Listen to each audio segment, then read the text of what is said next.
ಪ್ರಿಯ ವೀಕ್ಷಕರೇ, ತಮಗೆಲ್ಲ ನಾಡು ಸುತ್ತಿ ನೋಡು ಯೂಟ್ಯೂಬ್ ಚಾನಲ್ಗೆ ಸ್ವಾಗತ.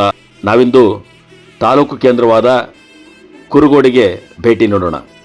ಕುರುಗೋಡು ಐತಿಹಾಸಿಕ ಒಂದು ಪ್ರಸಿದ್ಧ ಸ್ಥಳ. ಇಲ್ಲಿ ಕಲ್ಯಾಣದ ಚಾಲುಕ್ಯರ ಕಾಲದ ಮತ್ತು ಕುರುಗೋಡಿನ ಸಿಂಧರ ಕಾಲದಲ್ಲಿ ನಿರ್ಮಾಣಗೊಂಡಿರ್ತಕ್ಕಂಥ ಭಗ್ನಗೊಂಡ ಅನೇಕ ದೇವಾಲಯಗಳನ್ನು ನಾವಿಲ್ಲಿ ಗಮನಿಸಬಹುದು. ಇಂದು ನಾನು ಭೇಟಿ ಕೊಡ್ತಕ್ಕಂಥ ಈ ದೇವಾಲಯ ಕಲ್ಯಾಣಿ ಚಾಲುಕ್ಯರ ಕಾಲದ ದೇವಾಲಯ. ಕುರುಗೋಡು ಗ್ರಾಮದ ಈಶಾನ್ಯಕ್ಕೆ ಹಾಳು ಬಿದ್ದಿರ್ತಕ್ಕಂಥ ಗ್ರಾಮದಲ್ಲಿ ಈ ದೇವಾಲಯ ನಿರ್ಮಾಣ ಆಗಿದೆ. ಇದನ್ನು ಉಜಾಳೇಶ್ವರ ದೇವಾಲಯ ಎಂದು ಕರೀತಾರೆ. ಇದು ಜನರ ಆಡು ಮಾತಿನಲ್ಲಿ ಉಜಾಳಪೇಟೆಯನ್ನು ದಾಟಿ ಹೊರಗಡೆ ಒಂದು ಹೊಲದ ಮಧ್ಯೆ ಈ ದೇವಾಲಯ ನಿರ್ಮಾಣ ಆಗಿರೋದನ್ನು ನಾವು ಕಾಣಬಹುದಾಗಿದೆ. ವೀಕ್ಷಕರೇ, ಎತ್ತರದ ಒಂದು ಜಗಲಿಯ ಮೇಲೆ ಪೂರ್ವಾಭಿಮುಖವಾಗಿರತಕ್ಕಂಥ ಈ ದೇವಾಲಯ ಗರ್ಭಗೃಹ, ಅಂತರಾಳ, ಸಭಾಮಂಟಪ ಮತ್ತು ಮುಖಮಂಟಪಗಳಿಂದ ಕೂಡಿರ್ತಕ್ಕಂತಹದ್ದು. ನಮ್ಮನ್ನು ನೋಡಿದೊಡನೆ ಗಮನ ಸೆಳೀತಕ್ಕಂತಹ ಈ ದೇವಾಲಯ.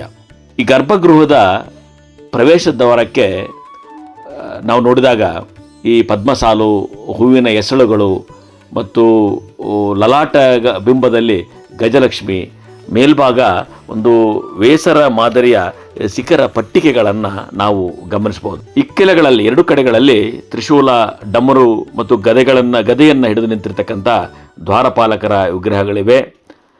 ಗರ್ಭಗೃಹದಲ್ಲಿ 2 ಅಡಿ ಎತ್ತರದ ಪೀಠದ ಮೇಲೆ ಶಿವಲಿಂಗವನ್ನು ಪ್ರತಿಷ್ಠಾಪಿಸಲಾಗಿತ್ತು ಅಂತ ಕಾಣುತ್ತದೆ. ಮೇಲ್ಭಾಗ ಫಲಕ ಆ ಬೋದಿಗೆಗಳಿಂದ ಕೂಡಿದೆ. ಇವುಗಳ ಮಧ್ಯದಲ್ಲಿ ನಂದಿ ವಿಗ್ರಹವನ್ನು ಕೂಡ ಇಲ್ಲಿ ಪ್ರತಿಷ್ಠಾಪಿಸಲಾಗಿದೆ.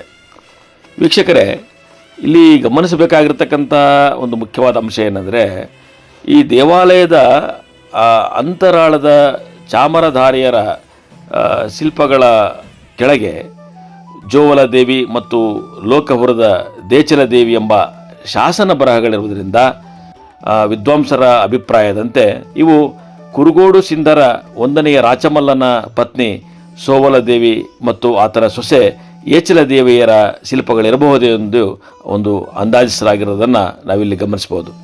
ಪ್ರಾಯಶಃ ಈ ಪ್ರಾಚೀನ ಗ್ರಾಮ ಹಾಳಾದಾಗ ಹೂಜೆಹಾಳು ಎಂಬ ಗ್ರಾಮನಾಮವನ್ನು ದೇವಾಲಯಕ್ಕೆ ಕರೆದು ಕ್ರಮೇಣ ಈ ಹೂಜೆಹಾಳು ಎಂಬ ಗ್ರಾಮನಾಮವೇ ಉಜ್ಜಾಳೇಶ್ವರ ದೇವಾಲಯ ಎಂದು ಪರಿವರ್ತನೆ ಆಗಿರಬಹುದು ಅಂತ ಒಂದು ಪ್ರತೀತಿ ಕೂಡ ಇಲ್ಲಿದೆ.